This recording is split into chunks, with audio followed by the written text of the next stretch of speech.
Hello, what's up mga idol? Good morning po sa inyo lahat. Okay guys, ang video natin ngayon ay nakafocus sa ating mga tanim na gulay sa ating bakuran.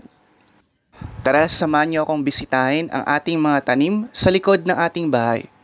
Pagkalabas ko nga po sa aming bahay ay naantig na agad ang aking paningin sa mga alugbati na napakalago. Tara, samahan niyo po akong libutin ang aming bakuran para makita niyo po ang aming mga tanim. Okay guys, so may mga tanim po kaming talong dito. Ayan, napakarami guys. Tsaka may mga bunga na yung iba. Okay, bukod sa talong, meron din po kaming tanim na siling pula at tsaka siling haba or green chile. Ayan, habang naglalakad ako mga idol ay nakakita ako ng mga saluyot dito sa aming bakuran. Ayun, napakarami, napakakulay green, napakalago. Alright.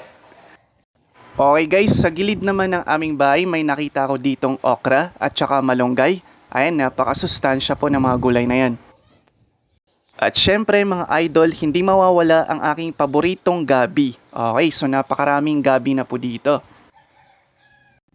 Okay, meron din kaming mga tanim dito na singkamas, saging at saka papaya.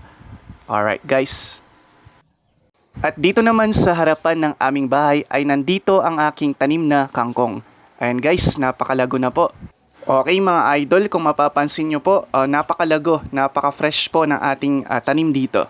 Maraming salamat po sa lahat ng nanood.